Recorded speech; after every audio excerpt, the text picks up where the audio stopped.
मिलता है वो व्हाइट कलर का होता है, व्हाइट और ब्लैक कलर का।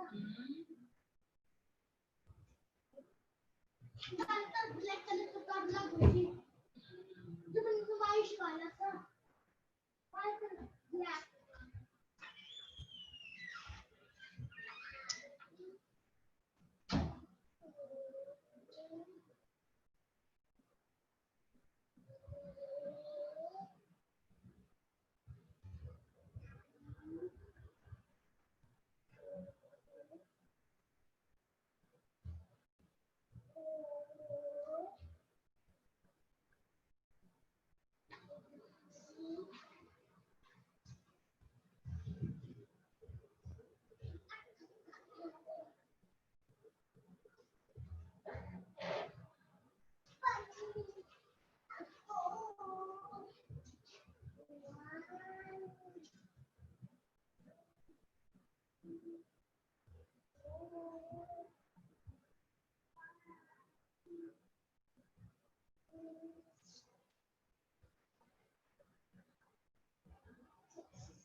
हाँ हेलो, आवाज आ रही है सबको?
हाँ चलिए, कल जो लास्ट क्वेश्चन एक हम लोगों ने किया था वो लिख लिया था, फाइनल प्रोडक्ट इज,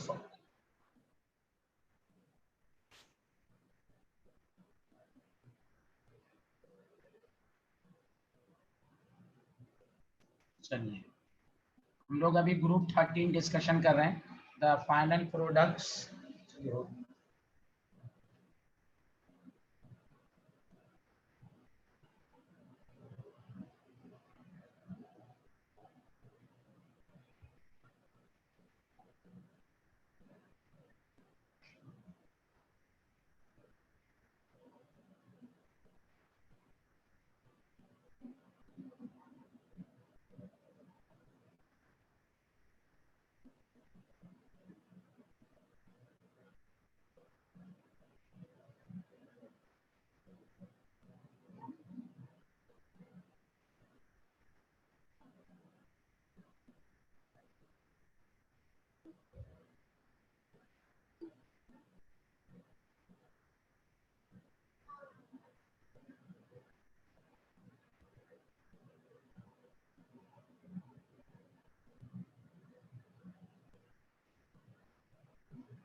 तो मैंने आपको बताया था, रेफरेंस भी दिया था कि बोरिक एसिड को जब भी आप हीट करेंगे तो पहले मेटाबोरिक एसिड बनता है। हमने बताया था ना कि किसी भी पेरेंट एसिड से वाटर जब रिमूव होता है तो उसका नाम मेटा होता है।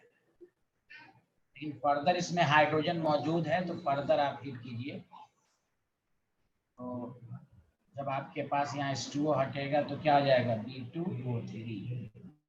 फाइनल प्रोडक्ट जो बनेगा, रेड हीट का मतलब हुआ बहुत ज्यादा heat. So the C option is correct. बोलिए, सबको समझ में आया?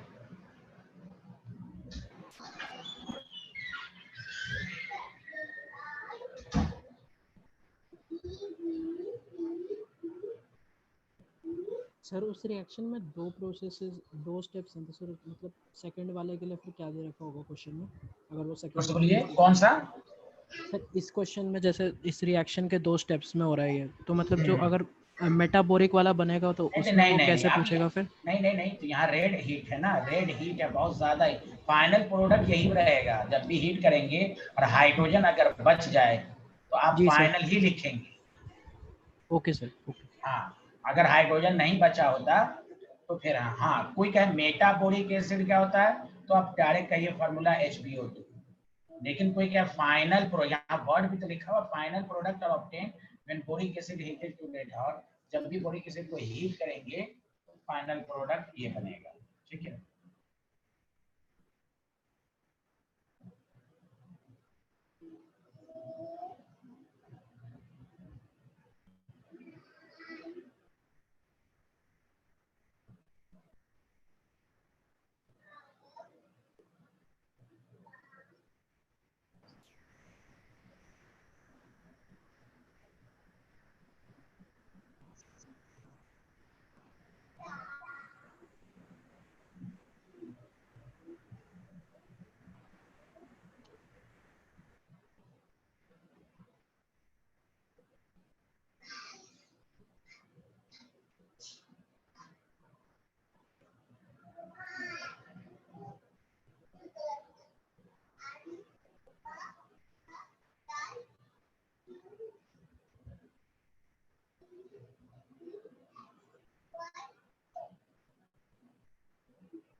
ओके समझ, thank you. A option is correct. अब देखिए एनसीईआरटी में लिखा हुआ है ये, और इसमें ये भी याद रखिए। अब देखिए टोटल ऑक्सीजन कितने 17, 8, 5, 10, 13, B4O5 है। अच्छा यहाँ पर OH4 होगा, OH4।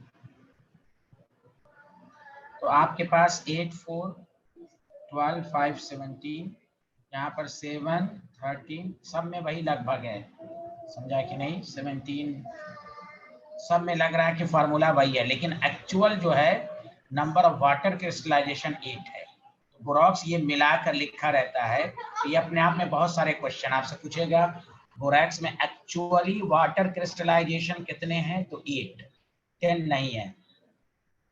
समझ में बात आ रही है? दूसरी बात, इसका बोरॉन का हाइब्रिडाइजेशन भी आपको पूछेगा। तो हमने आपको कहा था कि जब एक से ज्यादा, दो से ज्यादा सेंट्रल एटम होते हैं, उसका स्ट्रक्चर जो होता है वो साइक्लिक होता है। यहाँ OH है, 4 OH है, और इस दोनों के बीच में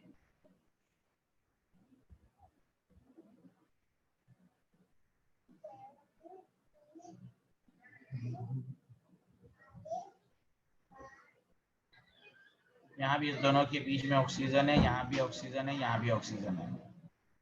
अब देखिए NO2 को आप हटा दीजिएगा तो B पर माइनस आ जाएगा, 2 माइनस आ गया, इसलिए इसके साथ ये ऑक्सीजन। इसलिए याद रखिए 2B का हाइब्रिडेशन sp2 है, ये भी पूछ सकता है, समझा? ये बोरॉन का हाइब्रिडाइजेशन, तो 2 बोरॉन का हाइब्रिडेशन sp3 है, 2 का sp2 है। साइक्लिक स्ट्रक्चर ये सब आपको केमिकल बॉन्ड में पढ़ाया गया है।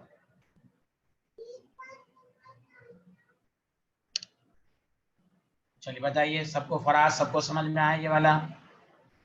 जी सर। गुड। ए ऑप्शन में यहाँ 4 लिख लीजिएगा।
चलिए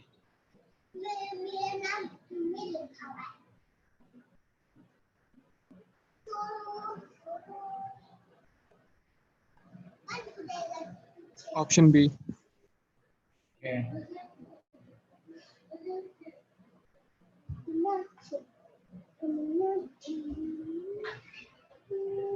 बी ऑप्शन सर।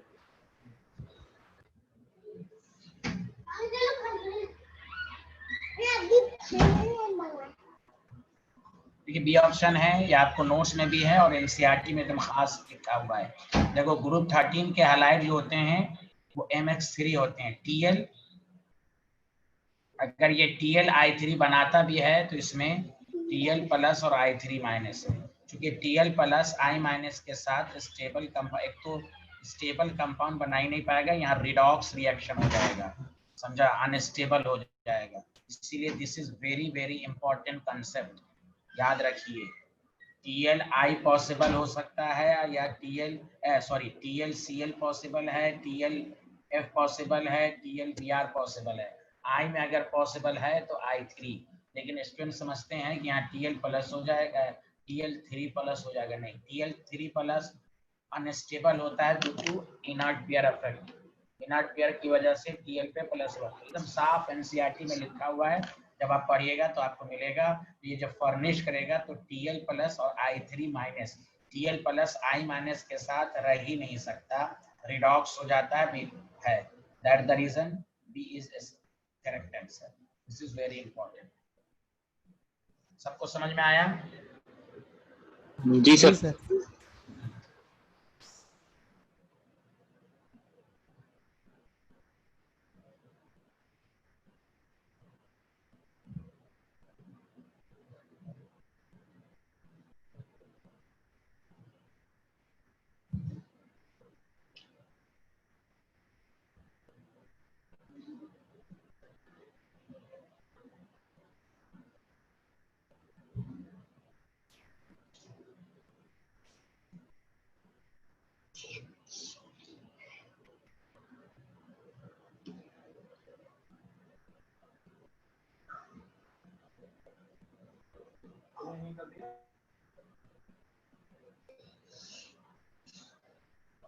चलिए आंसर दें।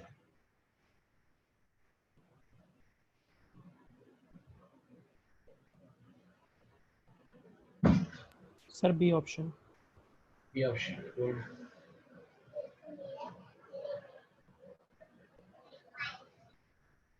क्योंकि देखो Tl में +1 मोर स्टेबल होता है, more stable.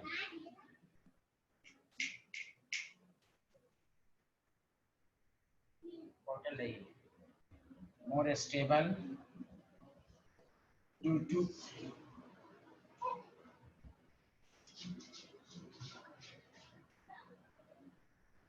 to inert pair effect।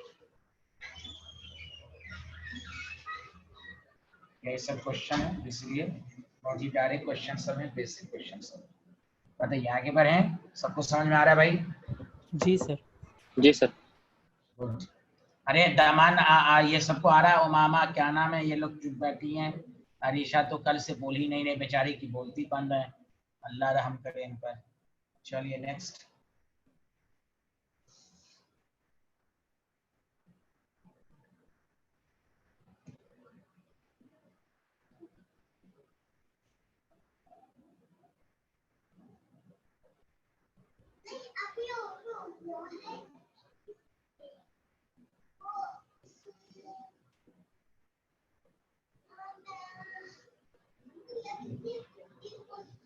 एक लिखता है इनऑर्गेनिक बोलती बंद कर देती है, पढ़ोगे तो कैसे बोलती बंद कर, वो तुम्हारे लिए है। तुम पढ़ते हो जेडीली की बुक ना पढ़ते हो, इसीलिए बोलती बंद कर। इसमें क्या बोलती बंद करेगी भाई? हैं? आंसर दे दो तो अच्छी बात, ना दे दो तो बहाना तलाशते हो। यही तो नेगेटिव पॉइंट है तुम्हारा बिहारी। इनऑर्गेनिक बोलती बंद कर, इनऑर्गेनिक ही से क्वेश्चन आंसर ज्यादा बना सकते हैं। वो आपके सेल्फ स्टडी पर है, कितना पढ़ा है डेप्थ में। और डेप्थ में का पढ़ने का मतलब एनसीईआरटी के एक एक लाइन को कितना पढ़ा है, उसके टेबल को कितना पढ़ा है। वो तो पढ़िएगा नहीं, आप तो किस्सा कहानी पढ़िएगा ना। और वेदांतु का क्वेश्चन कीजिएगा आप, हम लोग का तो क्वेश्चन कीजिएगा नहीं।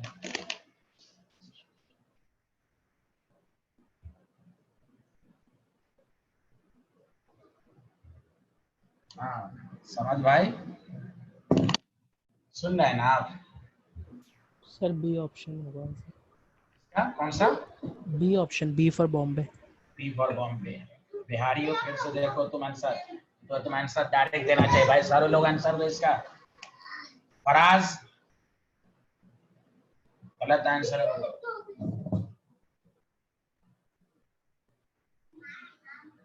वरुण लैंग्वेज बोलो, बुरैक्स भी टेस्ट किसके लिए इस्तेमाल होता है? सर ट्रांजिशन एलिमेंट के कलर के लिए। ए भी ट्रांजिशन है, सी भी है, तो डी ऑप्शन। अच्छा सॉरी, हाँ बोथ ए एंड बी, हाँ सही तो है डी ऑप्शन। ए बी के लिए भी Yes, होगा, sir। बी के लिए भी होगा, डी ऑप्शन इज करेक्ट। आया वरुण समझ में? देखते नहीं हो आंसर ऑप्शन सर। निखिल भी है, CO+2 दोनों ट्रांजिशन मेटल है। ओके जी सर। हाँ, तो फिर इतना आसान नहीं दे पाए।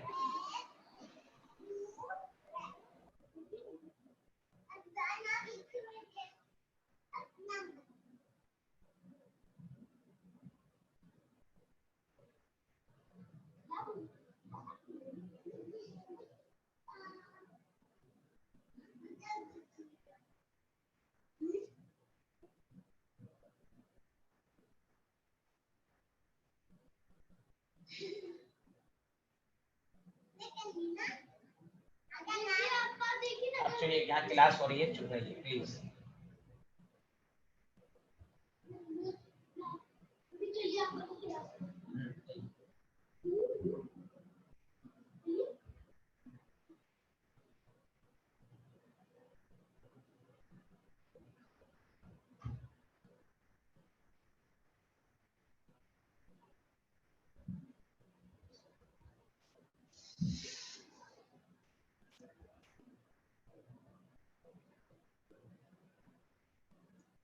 इसको आंसर नहीं आ रहा है, एनसीईआरटी का बोरॉक्स देखो, बोरॉक्स का रिएक्शन सब लिखा हुआ है, बोरॉक्स का हाइड्रोलिसिस करके क्या प्रोडक्ट बनता है उसको देख कर बताओ।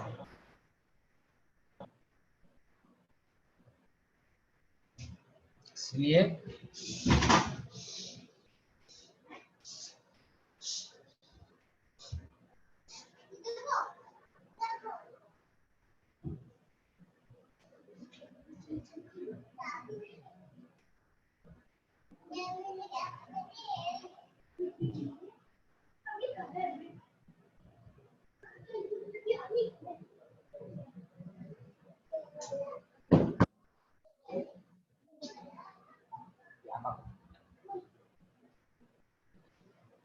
Sir B option.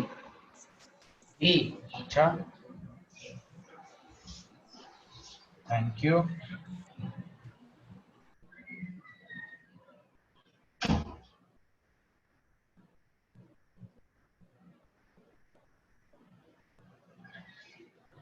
B option sir.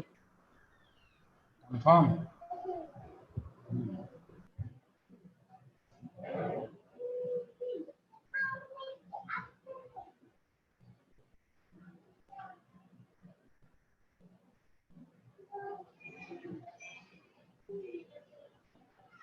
देखिए बोरैक्स का जब हाइड्रोलिसिस होता है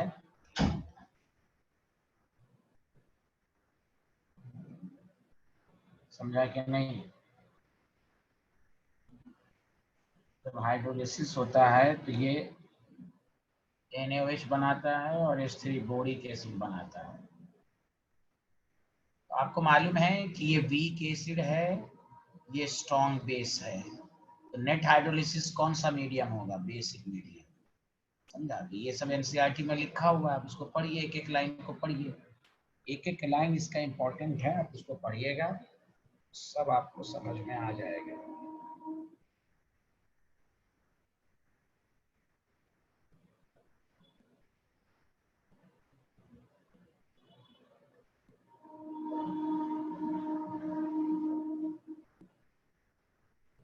चलिए, तो ये आपका ग्रुप 13 खत्म हुआ, समझा? इसी तरह आप पूरा अच्छे से पढ़ लीजिएगा सर। और दूसरी बात जो मैं आगे जानने से पहले आपको बता रहा हूँ, मैंने जब आपको जो मैंने नोट्स भेजा है ग्रुप 13 का, उसमें सबसे इम्पोर्टेंट बात ये है कि ये सब तो आपको पढ़ना ही है, तो ये तो आपको बता ही दिया गया। उसके अलावा जो आपको मैं नोट्स में या एनसीईआरटी में टेबल बना हुआ है उसको ज़रूर पढ़िएगा। आयोनाइजेशन एनर्जी का ऑर्डर, मेल्टिंग पॉइंट, तमाम element, boron, aluminium, gallium, indium, thallium. Gallium की मेल्टिंग पॉइंट इतनी कम होती है कि अपने पाल यानी आप हथेली पर रखिएगा तो ये मेल्ट हो जाएगा, इतना कम है। तो अगर आपको ऑर्डर ऑफ मेल्टिंग पॉइंट पूछ दिया बोरॉन, एल्युमिनियम, गैलियम, इसमें भी स्टूडेंट फंसेंगे। अब ये सब क्वेश्चन कहाँ मिलेगा? ये क्वेश्चन मिलेगा नहीं एनसीईआरटी के एक्सरसाइज में, वो कहाँ मिलेगा? तमाम एक टेबल बना हुआ है, देखिए सही कह रहा हूँ Varun? Atomic radius, ionization, melting point, boiling point, density, ये सब का और टेबल बना हुआ, उस टेबल पर आप खास ध्यान देंगे। अब तक जितना पढ़ा उसके अलावा जो सब क्वेश्चंस बनेगा उसी में बनेगा, समझा? तो मेल्टिंग पॉइंट का ऑर्डर जो है मॉलिक्यूलर वेट पर डिपेंड करता है। तो बोरॉन के बाद एल्युमिनियम, एल्युमिनियम के बाद इंडियम, इंडियम के बाद थैलियम, थैलियम के बाद गैलियम, जबकि एल्युमिनियम के बाद गैलियम आना चाहिए। गैलियम की मेल्टिंग पॉइंट बहुत ही कम, बॉडी टेम्परेचर के लगभग बराबर होता है, इसलिए आप हथेली पर रखेंगे तो वो मेल्ट कर जाता है। हाँ, बॉइलिंग पॉइंट का ऑर्डर एज यूजुअल है। फिर डेंसिटी का ऑर्डर आप चेक करें, और खासकर इलेक्ट्रोनेगेटिविटी का। एटॉमिक साइज में तो इसमें एक्सेप्शनल केस सबको मालूम है, बोरॉन्स के बाद एल्युमिनियम होना चाहिए, लेकिन गैलियम है, फिर एल्युमिनियम। ये तो आपको पीरियोडिक टेबल में पढ़ाया गया है। मतलब जब आप इनऑर्गेनिक को पढ़ें तो सब कुछ के बाद आपको टेबल को भी अच्छे से पढ़ना है। सबको समझ में आया? जी सर। हाँ, तो वो बहुत इम्पोर्टेंट है। चलिए नेक्स्ट पेज पर टॉपिक डालिए, ग्रुप 14 कार्बन फैमिली। क्या इसके नोट्स मैं भेजा हूँ कि नहीं भेजा हूँ आप लोगों को? Yes, sir. Yes sir. भेजे हैं सर। हाँ वही मैंने पूछ लिया आपसे। तो आप तो नोट्स को पढ़िए, एनसीईआरटी को पढ़िए, और जो क्वेश्चन कराया जा रहा है प्रीवियस ईयर सब आप वही कीजिए, काफी है इनऑर्गेनिक के लिए।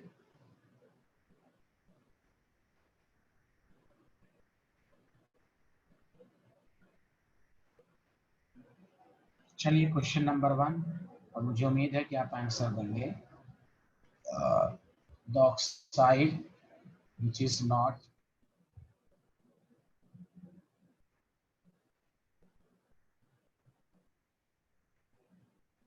reducing agent.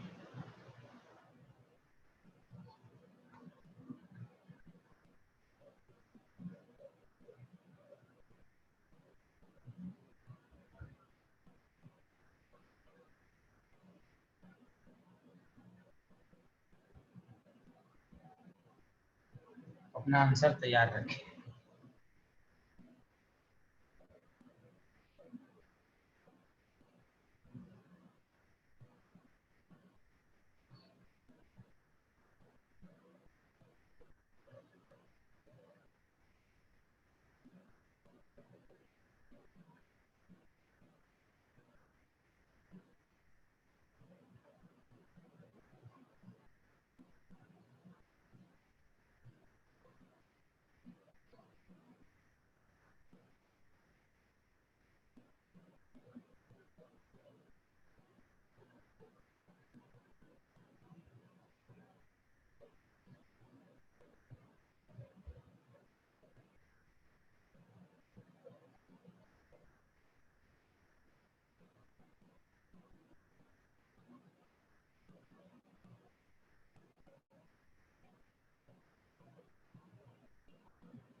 चलिए आंसर दीजिए, पहले का answer which is not reducing B. agent। हाँ B sir B, direct B option. B हाँ, बी फॉर बिहार ये है। चूंकि कार्बन डाइऑक्साइड, बाकी तो आपको मैंने रिड्यूसिंग एजेंट की पहचानने का बता दिया था। रिडॉक्स में इंटरमीडिएट होता है तो ऑक्सीडाइजिंग रिड्यूसिंग दोनों होता है। Generally lower oxidation state reducing agent होता है, कार्बन डाइऑक्साइड कुछ भी नहीं है। चलो क्वेश्चन नंबर 2।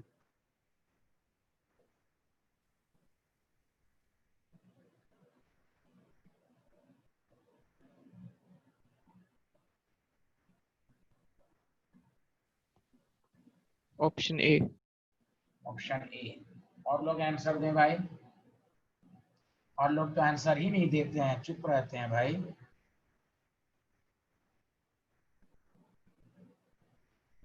समत का आंसर आ गया, अरीशा, दमन, सब लोग आंसर दें। जितनपुरी, आपको कुछ समझ में आ रहा है भाई?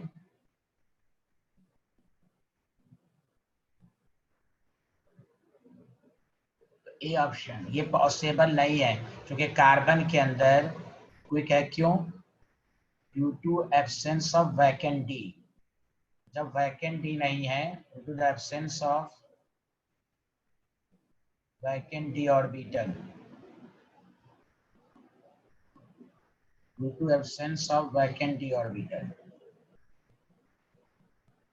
तो ये अपने ऑक्टेट को एक्सपैंड नहीं कर सकता। दैट द रीजन इसके अंदर ये CF6 2- नहीं बना सकता। बताइए, सबको समझ में आया? जी सर। Yes sir. गुड।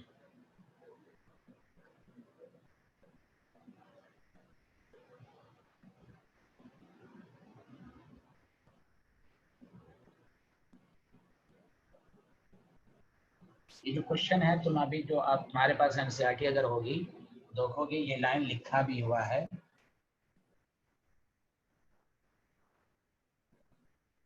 अच्छा, समझ पूछ रहा है ये कैसे पता चलता है कि रिड्यूसिंग या ऑक्सीडाइजिंग। रे बिहारी, तुम तो शुरू में रमजान भर तो क्लास किया नहीं। सेंट्रल एटम अगर मैक्सिमम ऑक्सीडेशन, अच्छा याद है ये सब पढ़ाया था ना मैंने। ऑक्सीडेशन स्टेट होता है तो ऑक्सीडाइजिंग एजेंट होता है।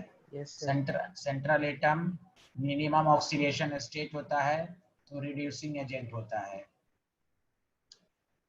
और सेंट्रल एटम अगर इंटरमीडिएट ऑक्सीडेशन स्टेट होता है तो दोनों होता है, ऑक्सीडाइजिंग भी होता है रिड्यूसिंग।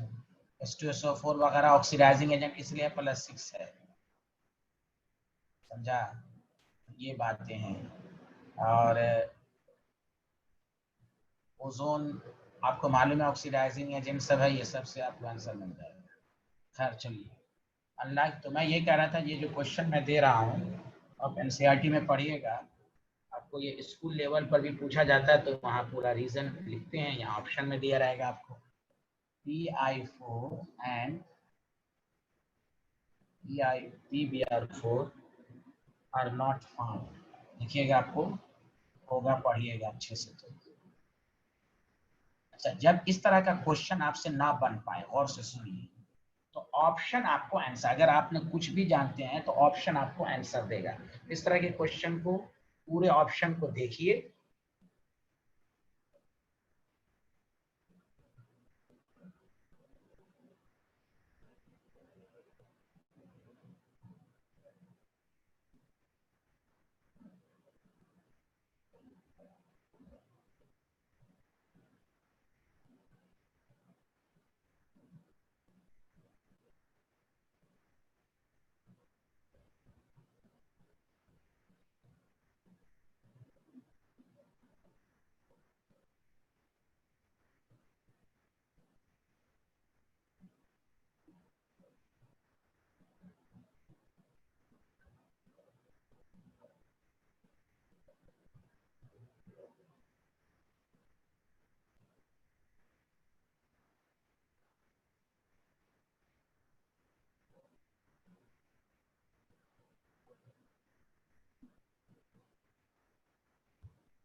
ये भी आप कह सकते हैं कि जो क्वेश्चन है उसका स्टेटमेंट ही इनकरेक्ट है, ये भी आप बोल सकते हैं कि सर नहीं ये गलत है। मैं इसलिए लिख दिया कि इस तरह का आंसर समद भाई जरूर देते हैं, इसलिए मैंने लिख दिया।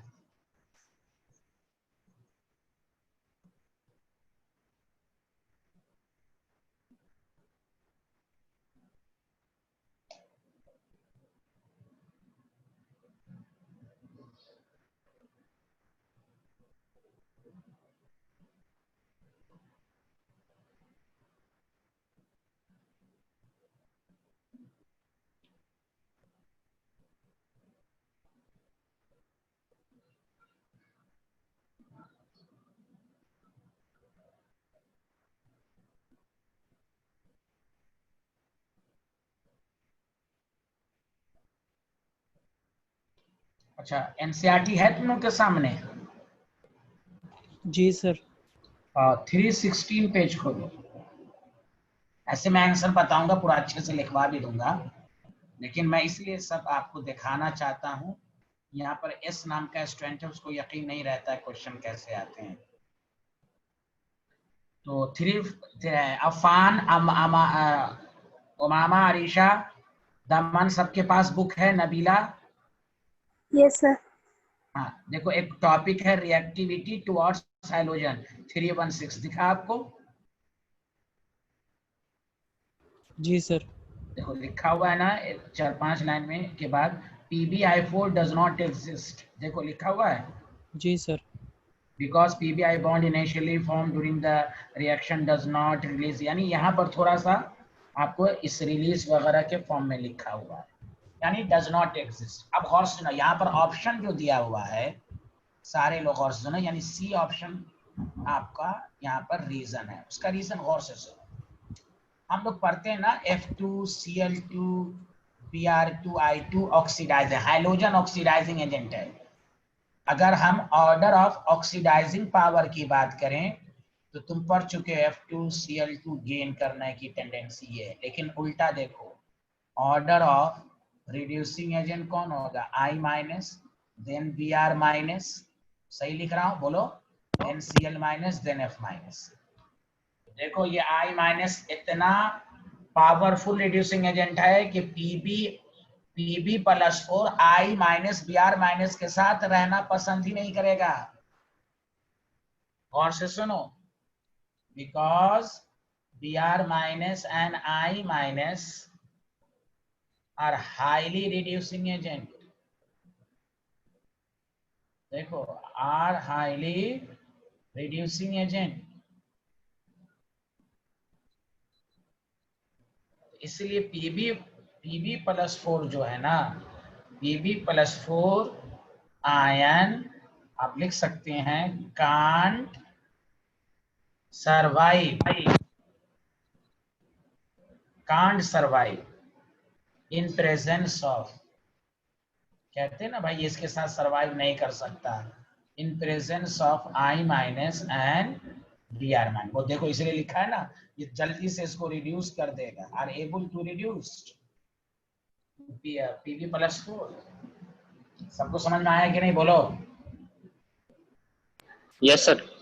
हाँ देखो NCERT 316 पेज पर देखो, और ये जितना पॉइंट शुरू से लेकर लास्ट तक है, इतने इंपॉर्टेंट है, इसमें 10-15 क्वेश्चन बन सकते हैं। अगर तुम इसको अच्छे से पढ़ोगे तो बहुत क्वेश्चन इस पूरे ग्राफ पर है, रिएक्टिविटी टुवर्ड्स हैलोजन। बस वही है कि अब देखो यहाँ पर ऐसी लाइन लिखा हुआ है 6², अब ये लाइन को आपको एक गाइडेंस, आप टीचर की जरूरत है, उसे वही समझाएगा आपको अच्छे से। चलिए बताइए, लिख लिया आप लोगों ने? रीजन के साथ लिख लिया? जी सर। थैंक यू, बहुत अच्छे आदमी हैं आप लोग। तो ये है इनऑर्गेनिक को पढ़ने का तरीका, इसलिए मैं इनऑर्गेनिक को और आपको समझा के पढ़ा रहा हूँ। एक एक चैप्टर में पढ़ाऊंगा, मेटलर्जी सब पढ़ाऊंगा आपको, हाइड्रोजन एस ब्लॉक सब, कि आप उसी बहाने पढ़ लें। आपका एक एक नंबर कीमती है, एक एक नंबर से सिलेक्शन रुक जाता है। एक एक टॉपिक चैप्टर को मैं आपको रिवाइज कराऊंगा, बस आप पढ़ के आया कीजिएगा तो और बढ़िया रहेगा आपको। चलिए इसी बहाने इनऑर्गेनिक की प्रैक्टिस।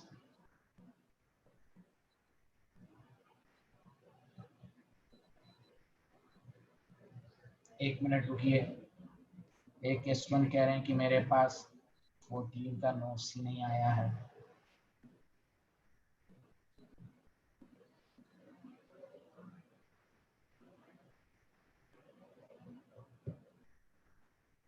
चलिए नेक्स्ट क्वेश्चन जो है ये आप जरूर बनाइएगा। विच ऑफ द फॉलोइंग, बहुत आसान भी है, लॉजिक से भी आप दे सकते हैं। Which of the following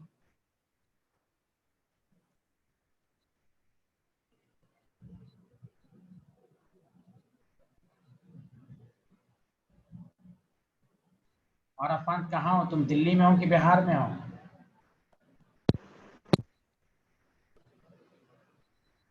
Affan Babu,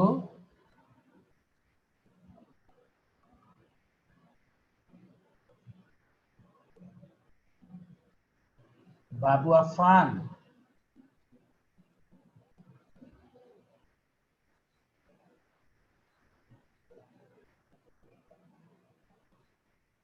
this stable कौन है? जल्दी से आंसर दें।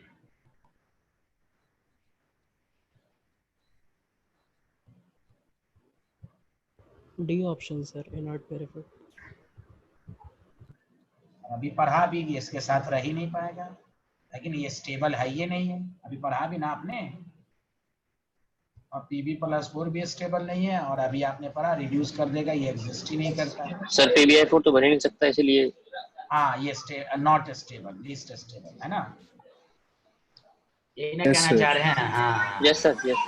Yes, sir. हाँ यही कह, बहुत अच्छा बहुत अच्छा, बहुत अच्छे आदमी हैं आप लोग एकदम। देखिए इनऑर्गेनिक टफ नहीं है, हम लोग टफ बनाए हुए हैं, आप पढ़िएगा ना बहुत अच्छा भी लगेगा आपको।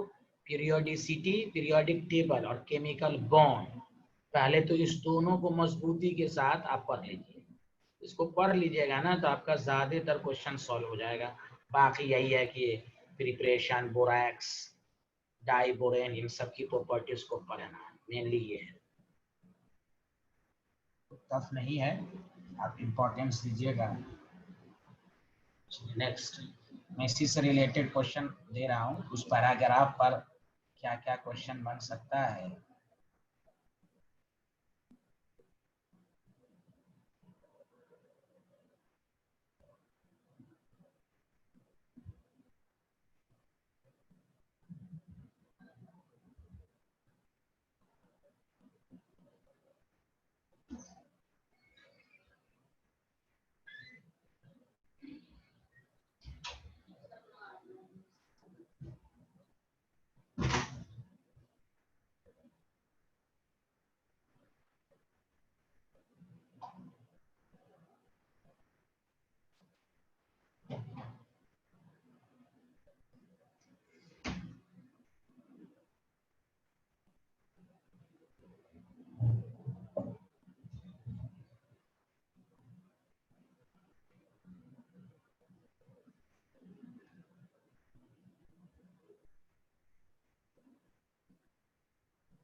जल्दी से आंसर दे दो, बहुत आसान है, फटाफट आंसर दो। Sir A option. Okay,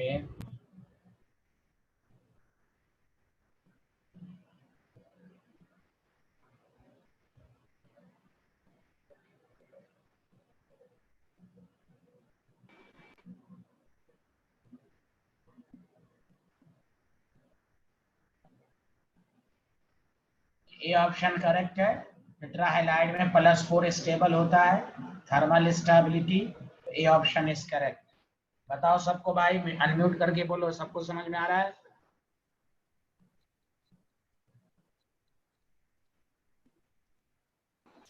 ji sir.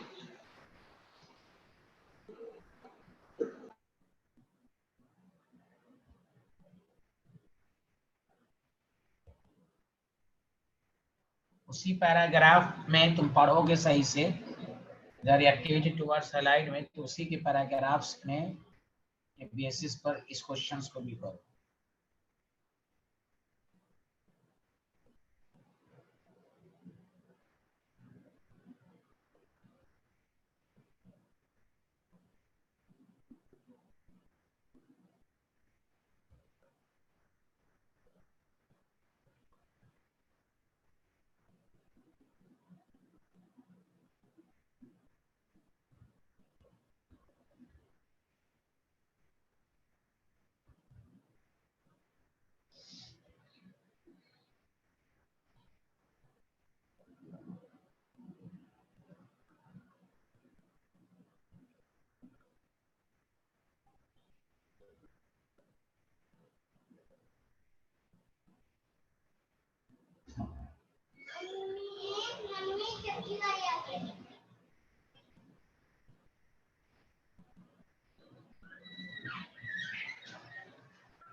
Ionic character भी बता सकते हो, फजांस रूल से याद है सबको?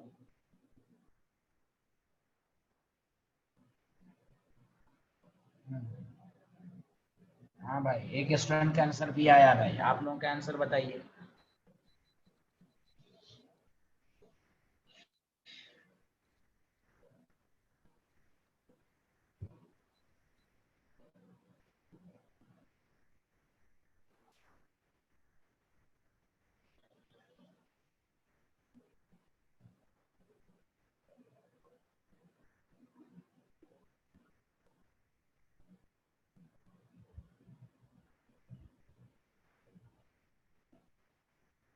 इसका आंसर दो यार, इतना आसान नहीं है। वरुण, फराज, इसमें फैजांस रूल सब पे Pb+2 है, तो तुमको मालूम है ना F- का पोलराइजेबिलिटी कम है, ऑर्डर ऑफ पोलराइजेबिलिटी। I- का पोलराइजेबिलिटी ज्यादा है then Br-, then Cl-, then F-। जितनी पोलराइजेबिलिटी एनाइन की ज्यादा होती है, कोवैलेंट कैरेक्टर ज्यादा होता है, तो F- में क्या होगा, आयनिक कैरेक्टर ज्यादा है। बोलो, सबको समझ में आया? ये तो सिंपल है।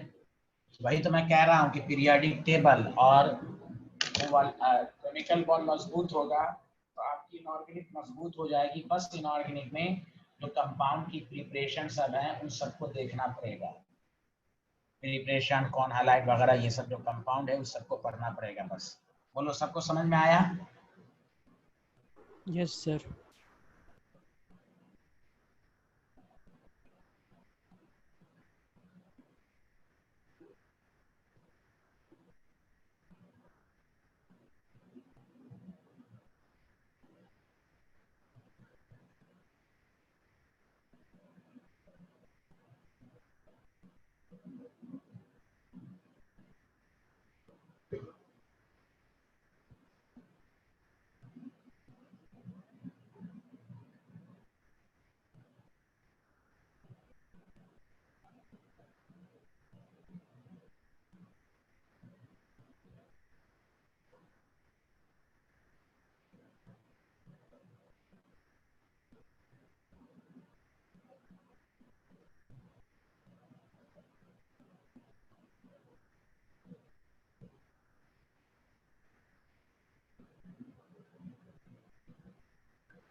CCl4 इज अच्छा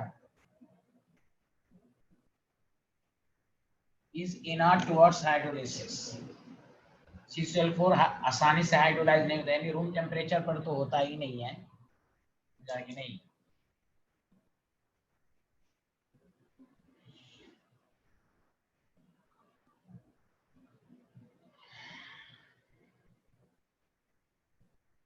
देखो, इनऑर्गेनिक में केमिकल बॉन्ड में जो मुझसे पढ़े हो और से सुनो,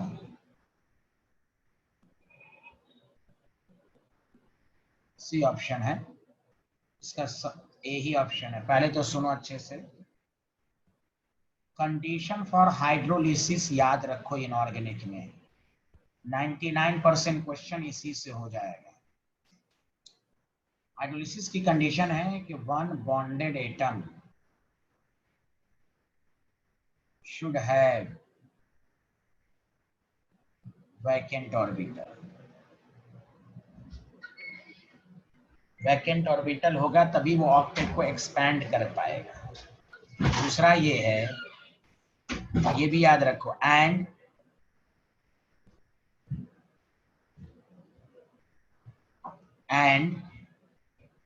पॉजिटिव चार्ज, जिस पर वैकेंट हो उस पर पॉजिटिव, और there should be less steric crowding. ये सब मैंने केमिकल बॉन्ड में क्रैश कोर्स में लिखवाया है। There should be less steric crowding. जैसे आप 12th के बेसिस पर पढ़ते हैं, SF6 इज नॉट हाइड्रोलाइज्ड। इस बिहारी को चारों तरफ से फ्लोरीन घेरे हुआ है, तो वाटर को मौका ही नहीं मिलता है अटैक करने का। जबकि सल्फर के पास वैकेंट डी है और पॉजिटिव चार्ज भी है, फिर भी नहीं अटैक होता, इसलिए SF6 इज केमिकली इनर्ट।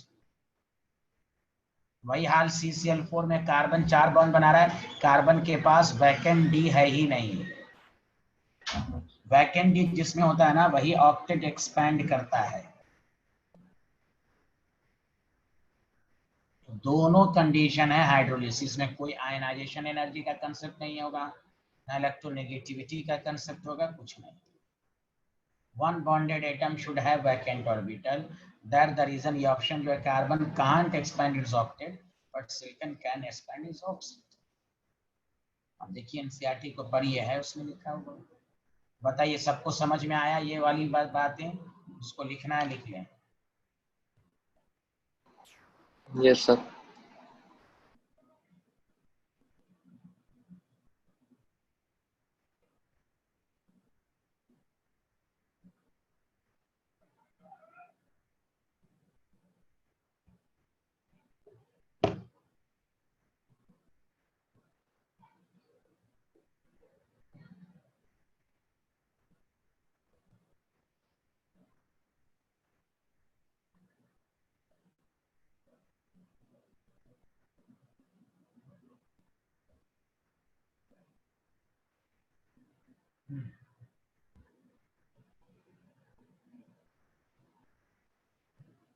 लिख लिया सारे लोग? Yes sir. एक है आपको बहुत ही आसान है, वो आपके इस पर है, याददाश्त पर है कि आपकी सेल्फ स्टडी कितनी अच्छी है। और इसी के बाद मैं छुट्टी दूंगा। लिखें which of the following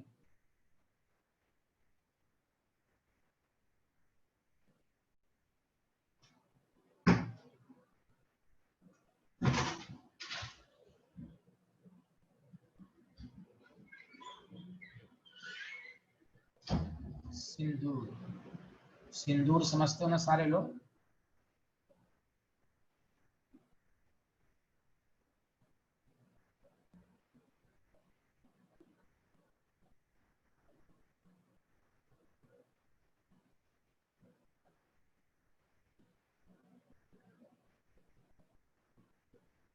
Sindoor red colour का होता है, इसको रेड लेड भी कहते हैं। तो आंसर देना Pb3O4। ये आपके याद रखना है आपको। तो सिंदूर को रेड लेड भी कहते हैं। बताओ सबको समझ में आ गया? लिख लिया? बताओ।